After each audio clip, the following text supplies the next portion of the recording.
ausência de justiça por parte do Estado e o sentimento de abandono, esquecimento e até indiferença com relação às vítimas e aos familiares das vítimas pode transformar o cidadão de bem em assassino quando ele decide agir e fazer justiça com as próprias mãos. Esse sentimento de impunidade perante crimes hediondos e o enfraquecimento dos órgãos de segurança pública que sofrem com a falta de estrutura e até com a ausência de uma política verdadeira de segurança pública, além de um poder judiciário lento, pode criar uma revolta a ponto da sociedade querer fazer justiça com as próprias mãos. Muito bom dia para você que nos acompanha pela TV Tribuna. No programa de hoje, nós vamos falar desse sentimento que pode até ser chamado de vingança e justiça, mas que na realidade não deixa de ser um assassinato. Na semana passada, o principal suspeito de matar uma menina de 13 anos na cidade de Igaraçu, região metropolitana do Recife, foi linchado. O caseiro Isaías Bezerras da Silva era padrasto da vítima. Essa intolerância pode ter fim ou outras pessoas vão se espelhar no que aconteceu e vão se transformar em justiceiros sociais. Fazendo justiça com as próprias mãos é o tema do Ponto de Vista de hoje. Nossos convidados são a psicóloga Patrícia Amazonas e o delegado de polícia Davi Medeiros. Muito bom dia e bem-vindos ao Ponto de Vista. Delegado, eu começo com o senhor em 20 anos, como delegado de polícia, como um agente de segurança pública. Na opinião do senhor, o que será que leva uma pessoa a realmente querer fazer justiça com as próprias mãos? Eliana, alguns crimes ocorrem e trazem no seu bojo um elemento que revolta a população, né? Essa comoção social, essa reprovação no crime, por exemplo, aquele cometido contra a menor Mayna Maria, traz exatamente essa revolta dessa população que, por sua vez, quer fazer justiça com as próprias mãos, embora que os órgãos operativos de segurança estavam naquela ocasião buscando exatamente prender aquele elemento, mas paralelamente a isso, a população queria fazer a sua própria justiça. Isso nós acreditamos, primeiramente, a forma como o crime foi cometido causou esta revolta naquela população, naquela sociedade ali. Bem como aquela situação que hoje a sociedade passa, de que a justiça não está sendo feita, tendo em vista que alguns elementos são presos pela polícia e, posteriormente, em pouco tempo, são postos em liberdade. Evidentemente que a colocação de alguém em liberdade, o judiciário só o fará se também for uma questão decorrente da lei. Então, precisamos entender que temos um ordenamento jurídico e que esse ordenamento jurídico muitas vezes tem que ser respeitado, ou melhor, todas as vezes, por aqueles que administram a justiça.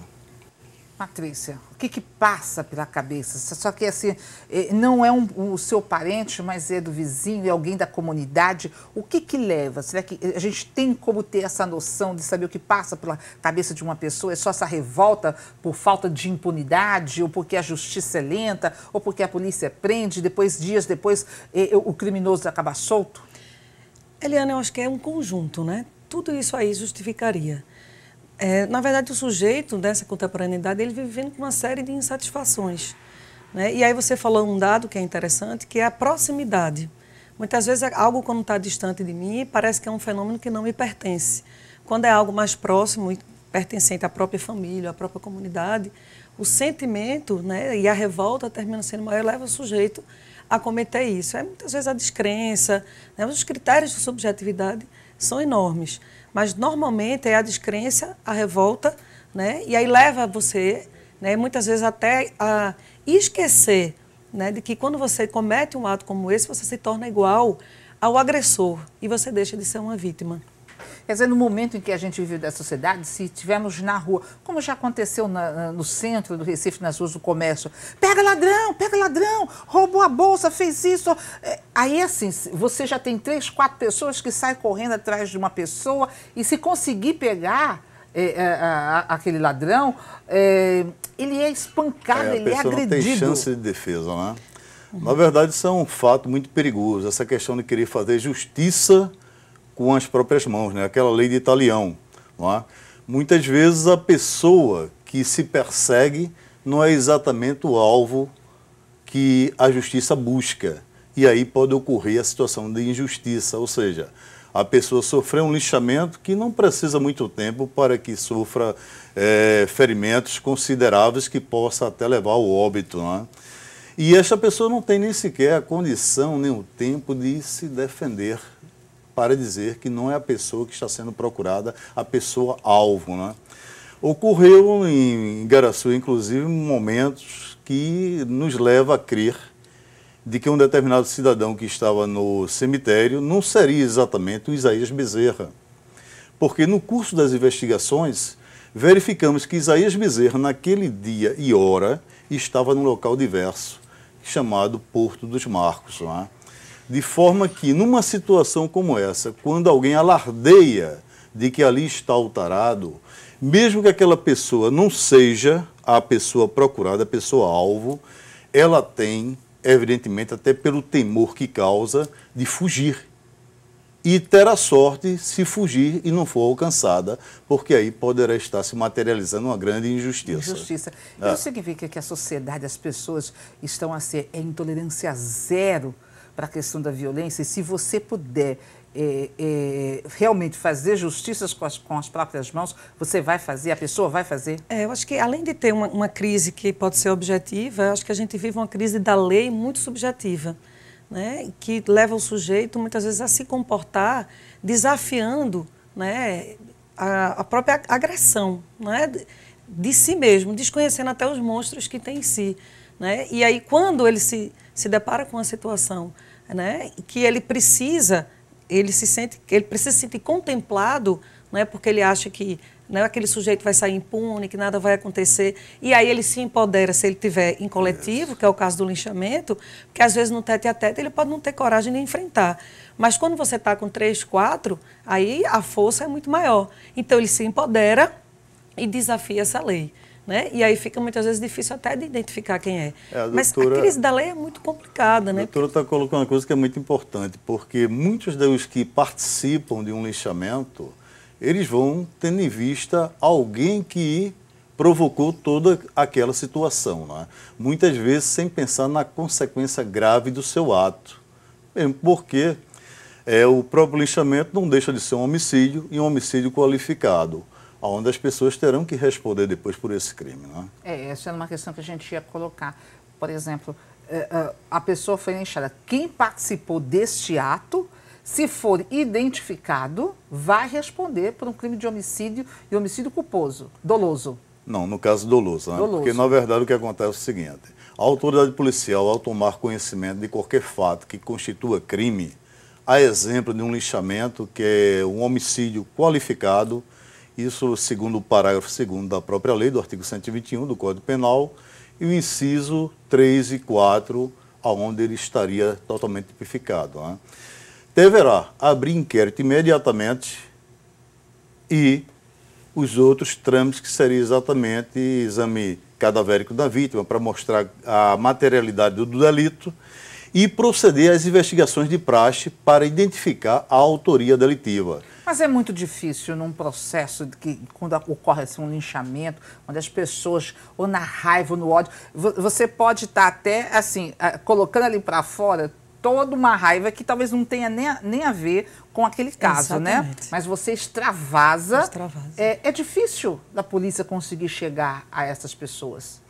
Eliana, há uma dificuldade sim. Como toda investigação tem as suas dificuldades peculiares. Mas hoje, com o advento exatamente da tecnologia, da informação, né? A questão de redes sociais, a questão de celulares que muitas vezes são utilizados e as imagens correm, então isso facilita sobremaneira a identificação. E as outras investigações que correm paralelas, que é exatamente a busca de testemunhas que tenham visualizado esse fato.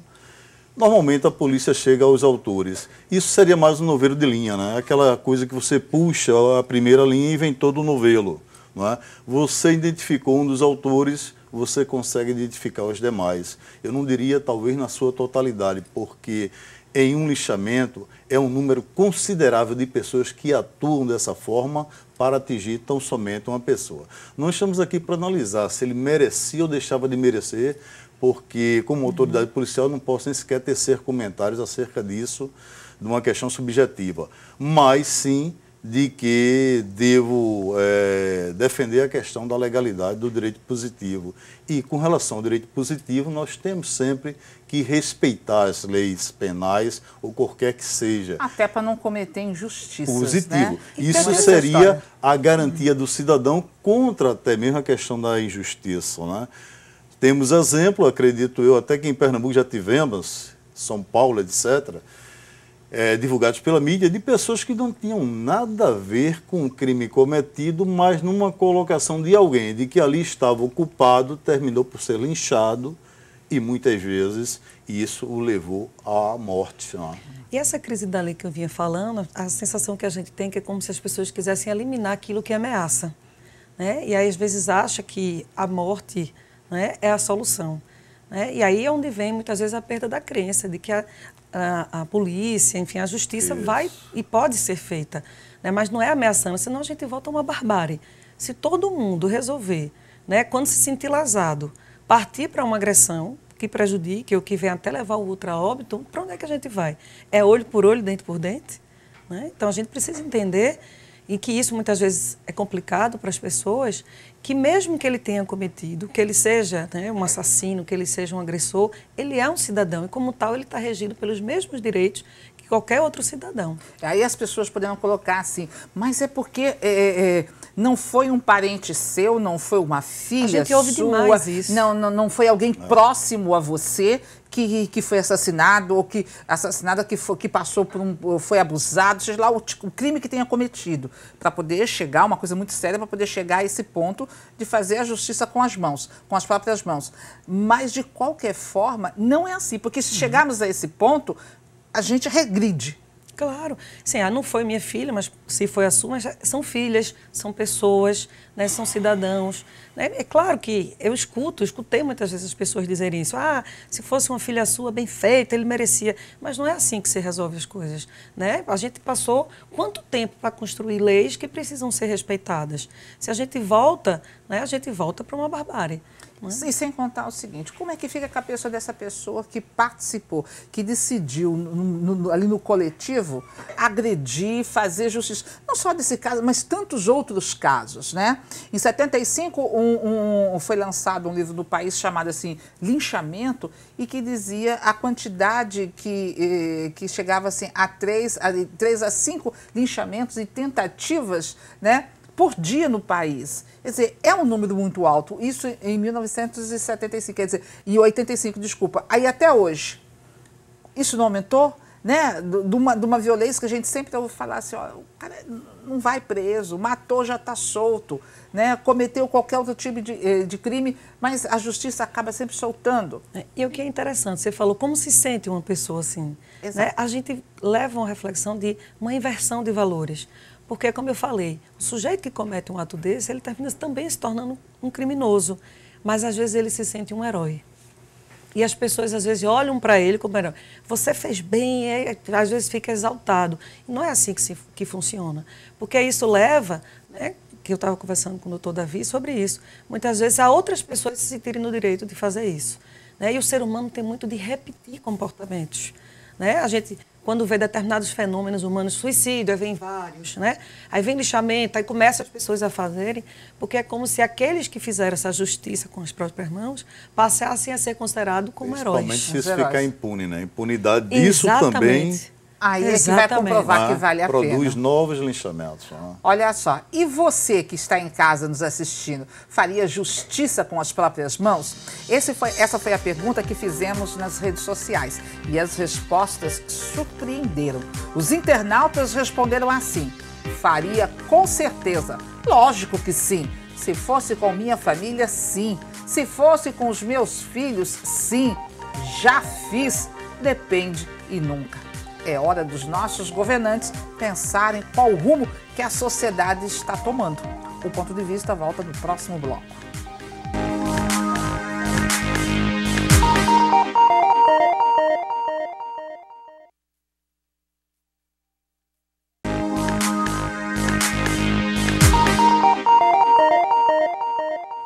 De volta ao Ponto de Vista, estamos recebendo hoje a psicóloga Patrícia Amazonas e o delegado de polícia Davi Medeiros. O tema do programa é Fazendo Justiça com as Próprias Mãos. Patrícia, a gente falava o seguinte, que quem de repente participa, né, ou faz a justiça com as próprias mãos, num determinado momento ele pode se sentir aliviado. Né? Descarreguei, pronto, fiz justiça, esse nunca mais vai cometer nenhum crime. Ele pode surgir nele essa questão de quando você fala em ser herói, pronto, então eu vou me transformar num justiceiro social, ou esse justiceiro social e depois a sequência, o delegado aqui vai explicar para a gente, já não seria tanto essa pessoa que participa, mas aqueles grupos de extermínios, os grupos que saem por aí matando quem anda cometendo outros crimes. Por incrível que pareça, sim, né? Tem pessoas que vão e se sentirem os justiceiros, aqueles que acham que vão eliminar as mazelas do mundo, porque é assim que muitas vezes eles falam, né? Só que, repito, né, são pessoas, e muitas vezes as pessoas que cometem crimes, né, elas têm toda uma história de adoecimento. Eu sei que é muito difícil, quando a gente é vítima disso, principalmente nas pessoas próximas, né, da gente compreender que quem comete um ato desse, né, tem todo um histórico para se levar até isso. E aí é o meu papel como psicóloga de entender esse fenômeno subjetivo. Mas isso jamais deixaria, né, de lado de eu entender um critério de objetividade de que, de fato, ele veio a cometer um ato, né, que foi ilícito e que ele precisa ser julgado para tal. Né? Mas isso não justifica de que eu aceite, de que eu concorde e que eu vá corroborar com um fenômeno humano de que agora a gente pode fazer justiça com as próprias mãos. Né? Porque senão a gente vai parar.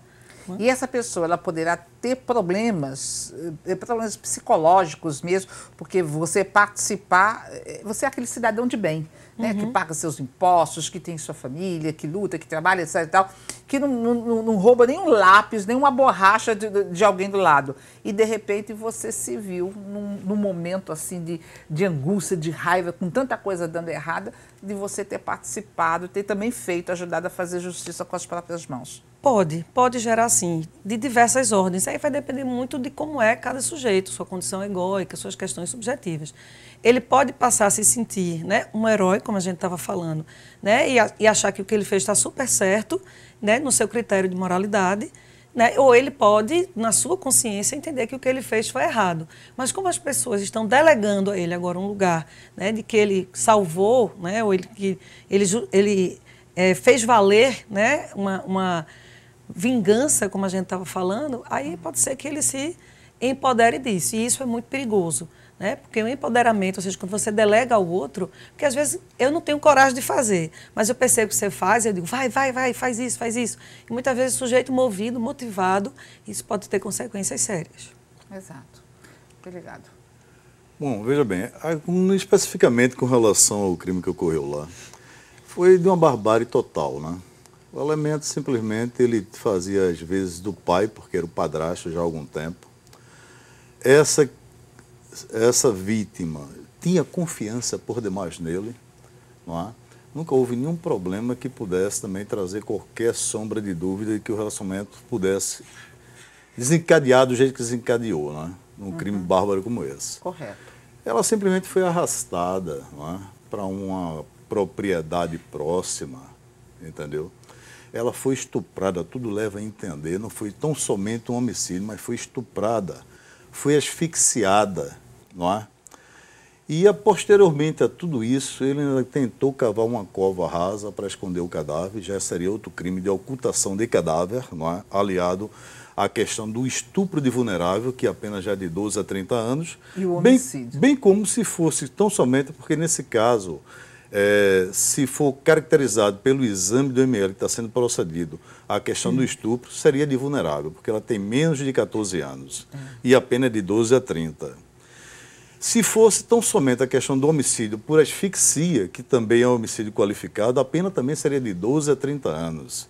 E ambos são crimes hediondos, não é? Sem condição de anistia, graça, indulto e fiança. Não é? E com algumas outras situações que complicam a sua progressão dentro daquela questão da pena. Mas ele ainda teve o sadismo de após, eu tenho certeza que ela foi estuprada e morta em seguida.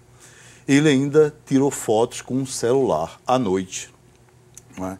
tirou foto da menina nua, não é? E deixou essas fotos no celular que estava travado. Só que nós mandamos para o Instituto de Criminalística, que destravou o aparelho e tivemos acesso a esses registros. Quer dizer, ainda houve por cima um sadismo tremendo com relação a esse crime bárbaro que foi praticado. Evidentemente que no seio da sociedade familiar causou uma revolta imensa. No seio das pessoas que ali conheciam essa menor e tinham amizade com ela, também. Mas acredito também que muitos que participaram do linchamento, não é? Participaram também porque tem a índole homicida também. Não é? Foi uma oportunidade também de agir de uma forma, digamos assim, que na mente de cada um seria uma forma permitida porque estaria com aquela peso de justiça sendo feita naquele momento. Não é? Infelizmente, diante da situação que foi levantada, nós colocamos até nos veículos de comunicação, nas oportunidades que tivemos de falar, de que ele deveria usar um pouco de inteligência e entregar-se à polícia, não é? Para evitar exatamente esse linchamento que era até previsível. Não é? A Polícia Civil, inclusive, diligenciou e realizou incursões em um quadrante que tinha certeza que ali ele estava. Ele estava. Mas o que aconteceu? Isso abre um precedente e no estágio em que as pessoas estão revoltadas, porque foi um crime bárbaro, né, o que aconteceu com a menina. Isso abre um precedente para que em outras situações, em tantos crimes que a gente vê no dia a dia no nosso estado, volte a acontecer. É verdade, isso aí abre um precedente. E esse é o perigo. São muitas violências. Veja que em um único, né, numa única morte, muitas violências. Ela foi vítima de violências. De violência. E a gente vive numa sociedade muito violenta hoje, às vezes a gente fala assim, teve intolerância zero no trânsito, porque bateu, porque deu trancou o carro, aí o outro pega, já desce e está armado, dá um tiro. Ou então e mata a pessoa, quer dizer... A vida humana vale mesmo do que a bala que os mata, né? A sensação que a gente tem é essa. Foi banalizado, né? A questão do homicídio está sendo banalizado. Agora, Eliana, você verifica o seguinte, às vezes até um cidadão de bem, pai de família, trabalhador, há a possibilidade até que ele possa cometer até mesmo um homicídio num ato impensado, devido aos problemas que tem no dia a dia, e às vezes falta aquela gota, né? Quando acontece aquela gota de provocação, termina ele estourando, jogando tudo para fora e fazendo um ato até impensado, que posteriormente volta a se arrepender daquele ato, depois de passar exatamente a situação que ele estava naquele momento. Mas há crimes que, apesar do elemento poder ser até desse tipo de crime, um primeiro crime primário no cometimento de um crime desse, mas que, dado ao modo como foi praticado, esse elemento deveria estar no cumprimento de pena total. Ou seja, se o homicídio é de 12 a 30 anos, ele sendo condenado a 15, ao meu ver, por uma questão de justiça, essa lei deveria ser modificada para que ele cumprisse os 15 anos integralmente. Então, né? Só um comentário, Eliana. Isso é de uma perversidade, e a gente diz muito aqui na contemporaneidade, a sociedade é muito perversa. Uma das características da perversão é justamente a transgressão da lei, o desrespeito à lei. Então, veja que ele, além de cometer todas essas atrocidades, que é de um nível de perversão alto, ele ainda bate as fotos como se fosse um troféu pelo que ele realizasse, né? Como se acreditasse que aquilo que ele fez foi glorioso, né? O que demarca ainda mais essa perversidade. Então, aí, de fato, a gente está diante, né, de uma pessoa que claramente tem, né, doutora, tem mais outro detalhe. Normalmente, quando uma pessoa normal comete um crime grave, que é o homicídio, ele torna-se uma pessoa até atormentada a partir daquele momento. Né? Ele passa a ter um comportamento até diferenciado, porque o que ele cometeu foi grave, ele sabe disso, tem essa consciência. Este cidadão não, o Isaías Bezerra, simplesmente cometeu isso à noite e foi para casa dormir tranquilamente. Entendeu? No seu seio conjugal, uma mãe da vítima acordou, no outro dia foi para o seu trabalho, que também era na mesma granja, onde ele convivia com a família, tinha casa, ou seja, tinha uma vida regrada, sem necessidade de cometer tamanho crueldade, atrocidade. Né? E trabalhou até às 10 horas, como se nada tivesse ocorrido. Quer dizer, é um elemento que, de certa forma, devia ter algum distúrbio psicológico, psiquiátrico, seja lá o que sem for. dúvida tem. Porque não se justifica cometer um crime com essa barbárie e esse sadismo e ainda retornar para a sua residência e dormir tranquilamente como se nada tivesse ocorrido. Problemas psicológicos todos nós temos, né? Alguns levam a atos como esse, lamentavelmente, né?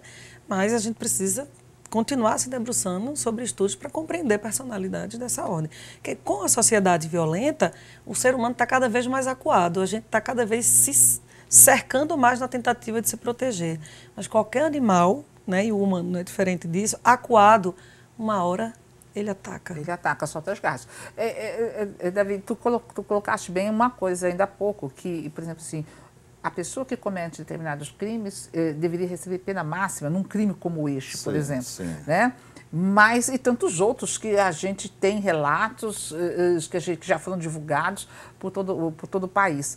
Mas o que ocorre é que, de repente, você vê assim, ele cumpriu metade da pena, tá bonzinho, teve um bom comportamento no presídio, sai. Aí a família que Isso é um fato que realmente, né, ocorre, né? É onde eu fico indignada. Que justiça é essa, onde tirou a vida de uma outra pessoa da maneira como ficou? Aí assim, é como se fosse um combustível que alimenta esse sentimento das pessoas. Exatamente. Agora, o que ocorre é que muitos elementos que estão reclusos no sistema prisional, eles sabem que, mantendo um comportamento satisfatório no sistema, ele vai ser analisado. E vai acabar saindo. E essa análise vai propiciar de que imediatamente ele seja posto em liberdade, por exemplo, no indulto de Natal. Não é? Sair de casa, do presídio onde está para visitar a família durante as festividades natalinas. Só que nós temos já a vivência de polícia e verificamos que há situações em que o elemento não chega nem em casa, já se armou, já está praticando novamente crime. Sai do presídio e morre. O objetivo é tão somente esse, de sair para voltar imediatamente à prática do crime. Olha, gente, infelizmente, eu acho assim, esse assunto tão palpitante da gente poder colocar para as pessoas que o criminoso que matou, que estuprou, que escondeu o corpo, não tem explicação, não tem justificativa. Mas fazer justiça com as próprias mãos não é o caminho. Eu acho que a gente tem que começar a batalhar para mudar todo esse sistema, para que, de fato, quem cometeu um crime seja punido como tem que ser. Eu quero agradecer a participação de vocês no programa de hoje. Infelizmente, a gente chega ao fim. Passou rapidinho o nosso tempo hoje. O Ponto de Vista chega ao fim do próximo sábado. Nós estaremos de volta às 8 horas da manhã. Para você participar, dando sua opinião, enviando sugestões de temas, deixe o seu recado em facebook.com/programa Ponto de Vista. Gente, um ótimo dia para vocês. Aproveitem bem o final de semana, curtam a família e a gente se encontra no próximo final de semana. Até lá!